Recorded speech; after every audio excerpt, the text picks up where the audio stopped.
I have to say, over the last couple of years of like getting to know you guys, you and the rest of the people that operate through the JK universe and come and go, it's been so cool to see because I love just the support of that community for each other as creators and what you guys have done in building audiences and learning that. And for me, um, I love the fitness and competing in athletics things that I did for so long, but I really love getting to create content and I love getting to host a show and communicate with people. And so, like, seeing where you're at, like, fuck, man, seeing you on a Netflix show, it was surreal. Like, we were in Dallas and I had just walked into the living room and our team was there and turned it on. And I'm like, fuck is David on TV for? and like, and You know, like the yeah, congrats, dude. thank you. I mean, that's the weird thing too. It's like, so years ago, like before the Netflix show, actually right before that, I stopped doing JK News.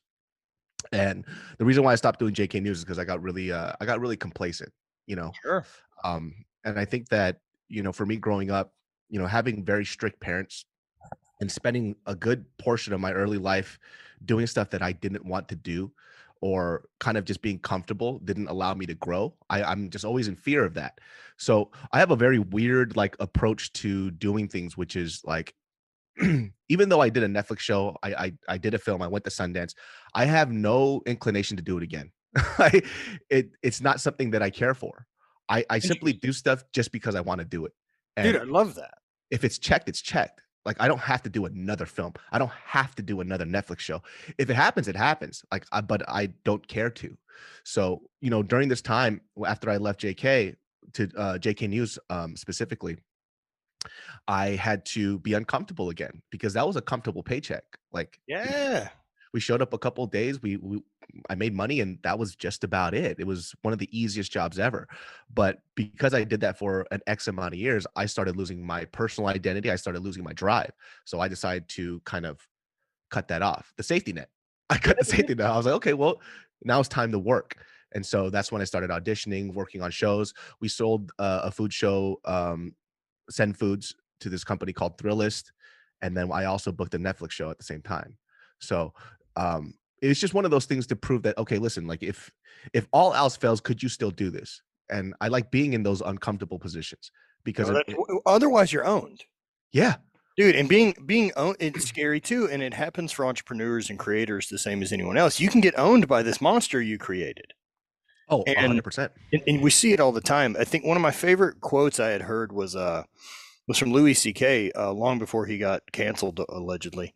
Uh, that he was talking about his show on FX, and his show on FX was fucking great. Yeah, Was really funny and really smart and hit dark stuff the right way. And he talked about, he left the show before he had to. And people are like, why would you leave? It's fucking killing and blah, blah, blah, blah, blah. And he's like, I'm turned on by building airplanes. And so once I'm flying that airplane, I still have to land it to build the next one. yeah, And if what you want to do is create, it's easy to get stuck in that complacency and realize that you're not on the gas anymore and you're yeah, not problem solving. You've got a formula. yeah.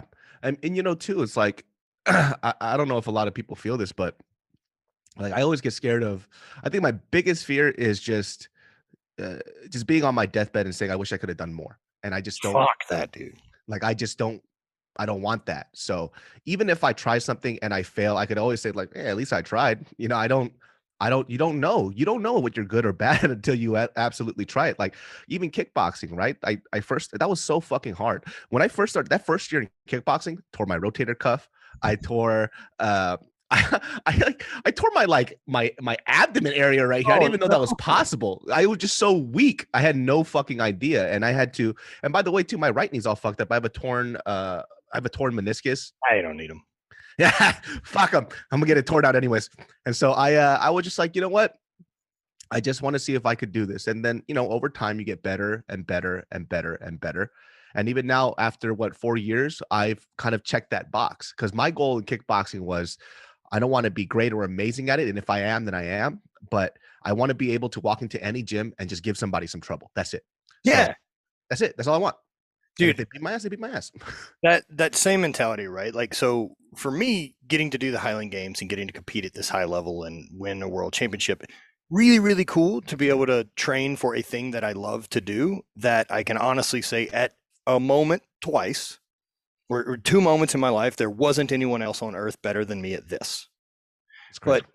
it's not this defining thing. Like, I love that I got to do this sport, got injured, and now can't compete anymore. And so now that I don't have to be so specific in my approach to what I want to do, I want to know, like, how many different things can I steal all the newbie gains from and then punch out before, like, I have to really plateau and Yeah. work harder. Yo, you and I are on the same wavelength. That's what I like doing too. I'm like, hey, I got to this point. This feels really good. What's next? Yeah, But like I did this 20-mile trail run in Bryce Canyon last year, wow. and it was like just over 6 hours. Was awesome. And what I learned from it is I really enjoyed it. I have no desire to run further than that. Yeah. And I was like, I could stay in shape to do this again if I felt like it. Like, that's it. Like, I do it at a different location for a cooler view, but going to beat that time, like, I couldn't give less of a fuck for Yeah.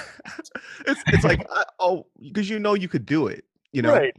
And that's the thing too. It's like with um just like doing acting, right? It's I could do this. And then that's the weird thing too. I think that when I went to Sundance and then, we won the awards, we did whatever, right? And that was my first film ever.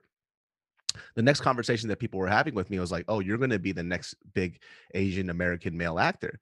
And what I always said back to them, I was like, "That's so funny because you never asked me if I wanted that." Right. Like you No that's thanks. yeah, it's like that's your goals for me. I never said I wanted that. I just wanted to make this film and I wanted to show people that hey, if you think that I'm just stuck to these YouTube videos, I can do what you do and I'll do it better. So Fuck yeah, man. so when it happened and then they're like, "Okay, well, what's your next step?" I was like, "I'm done." What do you mean next step? If it happens, it happens. And I audition still and whatever. And I booked the Netflix show and everything else like that. But it's like I don't feel like this drive to prove that I could do something that I've already done 2 or 3 times over. It's like, Right. well, what is this? But Like life is short too. I want to do other things. you know, life is dude, super short. I can't express, like, I find that so fascinating, the way that you're describing that, of just being able to not necessarily dabble, but scratch the itch. Yeah. Right? They're like, I want to do this. Okay, done. That itch is scratched. And if it wants more, it's there. But I didn't go it with the intent of building this new career. The Yeah. intent is to explore doing what I can do. That's the Um, same thing with that we do with like food, right? Because we have the matcha business, we have our shrimp daddy. We also have this other one called Wing Chicks, and that itch hasn't been scratched yet. So that's why we're still working on it till this day. It's been about 4 or 5 years. We have, I think, a total of open stores about 4 or 5 right now, and then in the future we have another 5 opening. And my personal goal for the company and ours, I think, is to open up 30 stores. So yeah, until those 30 stores are open, this itch isn't scratched yet. still So going. it's like Yeah. exactly. So we're gonna have to go hard until we get that. Then I can kind of move on. So even for this year, um, I'm not taking as much auditions. I'm not. It's just all going to be food and podcast, and then a clothing company that I started 4 years ago. I have to get this shit checked off. If not, I can't move on. I feel Yeah. like I haven't done it yet. It bothers me. It irritates me. No, I get it. I definitely understand, like, having these itches, and that having also the freedom in your life to be able to change direction, which is really scary for so many people. Where do you think, I mean, coming from an Asian household with a dad who's doing business and also a pastor, I can't imagine his son becoming a comedian was the first choice. And Yeah. so, where did the fucking confidence, man, come from? Like, yo, I'll go, I'll do it. I think it's just that point where you hit rock bottom. Like rock bottom is one of those things. It's like, yo, I have nothing. Like I literally have nothing. I used to wake up, and I've told this story too, where I would wake up and just be like, why? Like, why am I even awake at this point? Like, I'm just gonna do the same shit that I hate every day. And I just don't want to feel that way anymore. And I know where I was in life at that point to feel like that. And I do everything I can to not feel like that ever again. And all it takes is for me to take chances. Because, you know, I think people have a weird conception of everybody looks out what somebody else does and thinks that their life is amazing without really looking at theirs, right?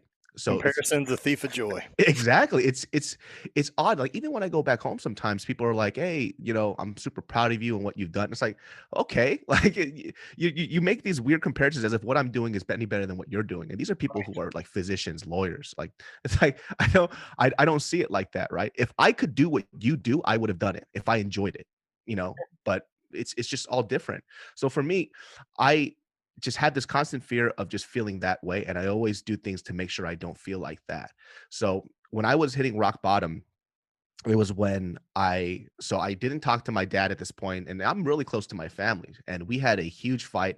I left the house, didn't talk to them, and when I came back, I was still lost because I was still trying to do stuff the way that my dad had taught me.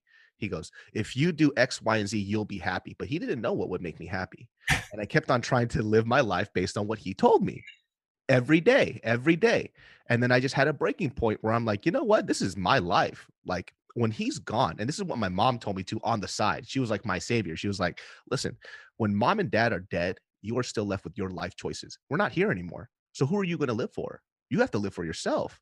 She goes, you can be respectful to us. And I need you to get a college degree just to make your dad happy because he's just going to be pissed, which I didn't get, by the way. So she was just like, live your life accordingly.